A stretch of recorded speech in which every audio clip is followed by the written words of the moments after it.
안녕하세요. 디렉터 무비입니다.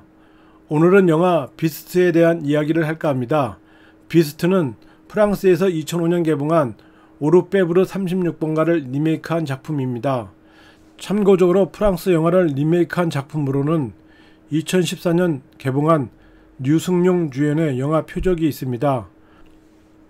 영화 오르페브르 36번가는 개봉 당시 탄탄한 플롯 전개와 두 주인공의 연기 대결로 그의 프랑스 영화 강객동원 1위라는 기염을 이뤘고, 같은 해에 열린 베를린 영화제 8개 부분 노미네이트되는 성과를 이룬 작품입니다.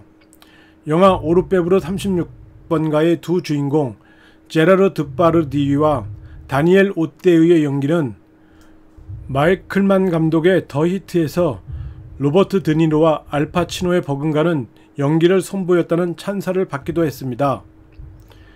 영화 오르페브르 36번가는 러닝타임 110분 영화로 선악 구조가 뚜렷하기 때문에 관객들이 영화를 보면서 주인공의 감정에 빠져들 수 있고, 또한 복수를 했을 때는 자신도 모르게 박수를 쳐 줄 수 있는 비교적 단순하면서도 메시지가 뚜렷한 영화입니다. 그래서 한국에서 프랑스 영화 오르페브르 36번가를 리메이크 한다고 할 때 무척 기대를 했던 것이 사실입니다. 영화 비스트가 개봉하고 나서 관객들이 댓글들을 보면 호불호가 있는데요. 대략적으로 영화 중반부까지는 좋았는데 후반에 갈수록 이해가 잘 안된다는 평이 여럿 보이더군요.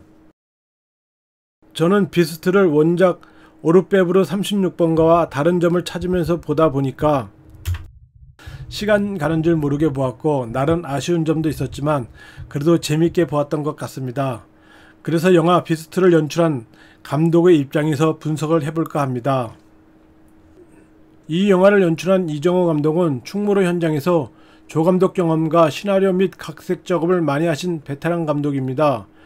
특히 시나리오 각색 작업에 탁월한 능력을 가지고 계시는 몇 안되는 연출자이기도 합니다. 리메이크 작품이 흥행에 성공하려면 여러가지 요소가 있을 수 있습니다. 해외 원작이 너무 알려져 있는 것보다는 국내에 덜 알려져 있으면서 흥행에 성공한 작품, 제작비가 비교적 적게 드는 작품 등등 여러가지 요소가 있겠지만, 영화 비스트의 경우 프랑스 원작에서 나오는 경찰과 범죄 조직과 다른 한국적 정서를 어떤 색깔로 입히냐에 따라 흥행 성공이 가름난다고 볼 수 있습니다. 제가 영화 오르페브르 36번가를 보면서 범죄 조직 부분이 한국적 현실에 맞지 않다고 느꼈습니다. 오르페브르 36번가에서 두 형사가 맞는 사건이 현금 차량을 습격하는 무장범죄 조직입니다.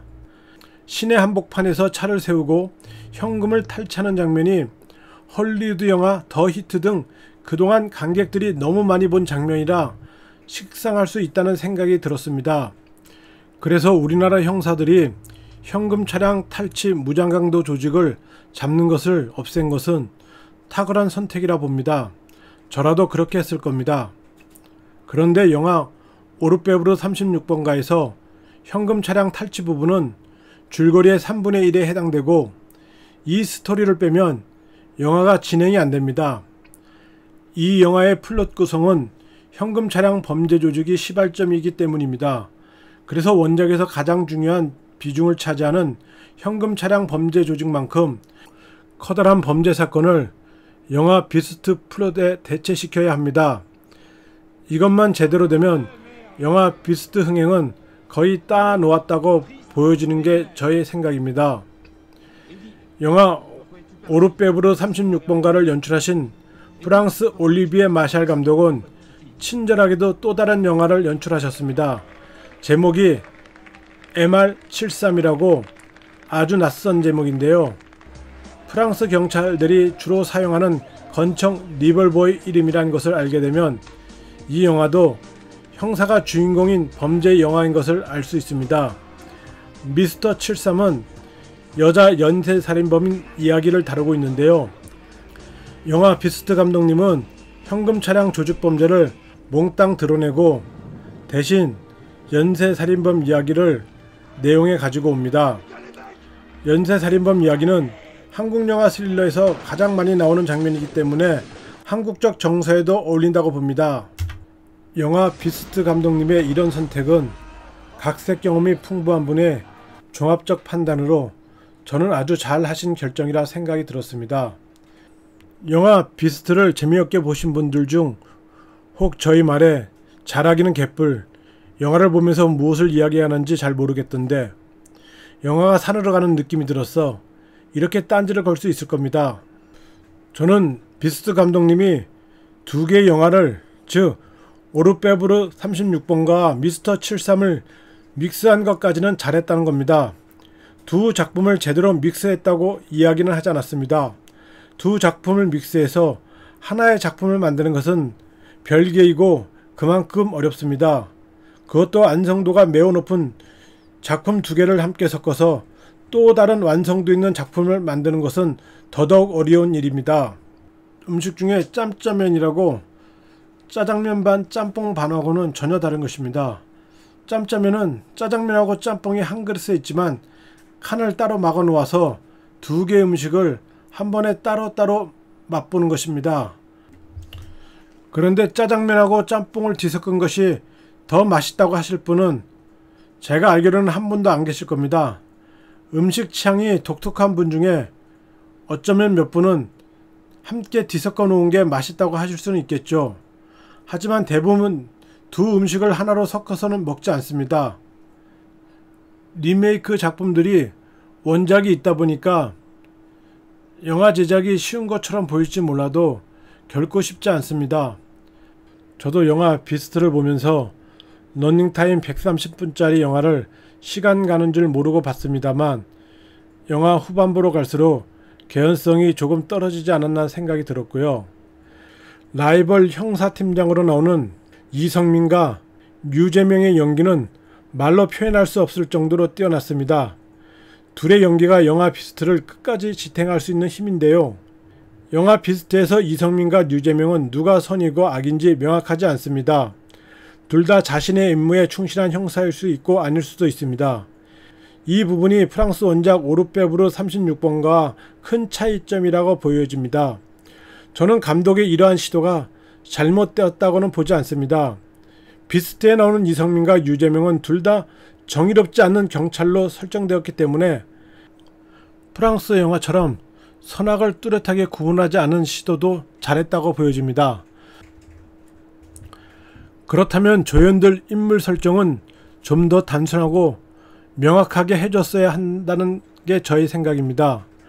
비스트에 나오는 조연들 하나하나까지 개성이 뚜렷하고 복선적인 성격을 갖다 보니까 영화를 보는 관객의 입장에서는 도대체 무엇을 이야기하는 거지 하는 의문을 달지 않았나 생각이 듭니다. 반면 영화 오르페브르 36번가는 두 주인공 성격이 단순합니다. 정의로운 형사와 나쁜 형사, 너무도 명확하고 주변 인물도 플롯에 맞는 옷을 입고 연기를 함에도 영화를 보는 내내 관객들은 분노하고 악당이 죽을 때는 박수를 함께 치게 됩니다. 저는 오늘 되도록 영화 비스트의 스포일러가 노출되지 않도록 리뷰를 했습니다. 영화 비스트를 보신 분들은 원작 오르페브르 36번가도 감상하시고 두 영화를 비교해 보는 것도 영화 공부하는데 좋지 않을까 생각이 듭니다. 마지막으로 이건 스포일러일 수 있는데요. 비스트의 연쇄살인범을 보면 볼수록 영화 달콤한 인생에서 킬러로 나오는 삼성교 오무석이 생각납니다. 삼성교 오무성이다. 삼성교 오무성이 시간이 지나면 이렇게 되지 않을까 생각이 들었고요. 영화 세븐 마지막 장면, 브래드 피트가 절규하는 장면과 이성민이 절규하는 장면이 묘하게 오버랩되어서 뒤끝이 씁쓸했습니다. 영화 안 보신 분들은 뭔 말이야 하실 분 계실 텐데요. 영화 보시면 아 이걸 말하는구나 아실 겁니다. 혹시 영화 세븐 보신 분 중에 하도 오래돼서 잘 생각 안 나시는 분들은 영화 세븐 마지막 장면에서 모건 프리문이 들고 있는 상자를 브래드 피트가 상자 열어보고 오열하는 장면 생각하시면 금방 떠오를 겁니다. 이상입니다. 시청해 주셔서 감사합니다.